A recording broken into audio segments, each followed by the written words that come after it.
Sports 5, naghiwalay na po ang Japan D-League team na Yokohama B Corsairs at si Kai Soto.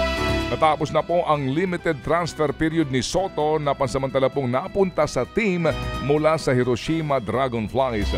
Ito nga po kasunod ng kanyang B-League stint. Posible hong itulak ulit ni Soto ang kanyang NBA dream. Nasa Amerika raw ngayon ang big man para po sumali sa mga NBA Cup habang papalapit po ang NBA Draft. Pero nakatakda siyang bumalik sa kalagitnaan po ng Hunyo para sa paghahanda naman ng Gilas Pilipinas sa FIBA Olympic Qualifiers.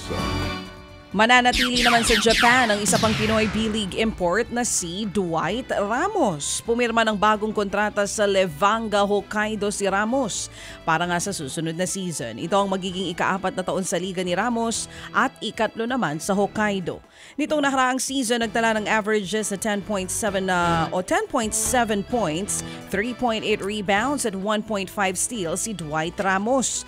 Nalimitahan nga lang siya sa 43 games dahil sa isang orbital fracture. Pero ngayong magaling na siya sa injury, nasa bansa na ulit ngayon si Ramos para umpisahan ang paghahanda sa FIBA Olympic Qualifiers. Magaling ka, Dwight, ha? Mahirap tamaan ng ng orbital siko sa pisikalan. Samantala, niniwala ho naman ang Pangulo ng Philippine National Volleyball Federation o PNVF na naungusan na ng volleyball ang basketball bilang #1 sport sa bansa. Agree. Giit ni Tatsu Zara, ebidensya ho niyan ang dami nga ng mga nanonood sa iba't ibang liga ng volleyball. Totally Dagdag agree. pa niya, pampamilya raw kasi ang sport at Correct. pwede ho sa lahat ng edad. Ilang sold-out games ang naitala nitong nakaraang mga linggo. Oh, yes. At sunod nga po ng playoffs ng PVL at Final Four ng UAAP. Ngayon nga ang laro ng PBA sa Cavite. Layo. Usually ho kasi kapag ganyang mga semifinals sa Araneta ay malalaking venue kasi nga kailangan ng malaking venue kasi napupuno. Ngayon, hindi na napupuno ang PBA? Hindi na? Nung nakaraan, semifinals pa lang ng PVL, 16,000 na, sold out. Semifinals pa lang yun, Ito naman alam na nila Willie Marshall yan. Ano kayang gagawin dyan, baby? Anong gagawin? Ma'am, libre panonood, yun. Oo nga, Samantala, mananatili na, ito nga po, kasado na ang kampanya ng Gilas Under-18 Women's Team sa SIBA Under-18 Women's Tournament sa Thailand. Makakalaban nila ang host country sa simula ng torneo sa Biyernes ng gabi. Mabigat na laro ito para sa Pilipinas dahil aabante ang mananalo sa FIBA Under-18 Women's Asia Cup Division B sa susunod na buwan. Pasok na sa Division A ng Asia Cup ang mga kagrupo nilang Malaysia at Indonesia.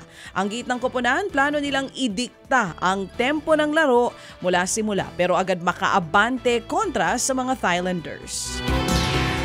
Habang looking forward po naman si Pinay fencer Sam Katantan na makasama ang kaibigang si Maxine Esteban sa Paris Olympics. Pareho pong pasok sa Summer Games ang dalawa matapos pong manaig sa qualifiers. Pinutol ni Katantan ang higit 3 dekada pong paghihintay ng bansa na merong makakapasok na Pinoy sa fencing sa Olympics. Habang si Esteban naman ay kumakatawan ngayon sa Ivory Coast matapos po ang kanyang falling out o hindi pakakasundo sa Fencing Association ng bansa. Excited po raw si Katantan lalo pat may posibilidad na magkaharap ang dalawa. Nasa bansa ngayon ulit si Katantan para magpahinga bago bumalik sa ensayo para nga sa ating ding inaabangan na Olympic Games. Ted Filon at DJ Chacha ngayon nasa Radyo 5 92.3 News FM Monday to Friday 6 to 10 a.m.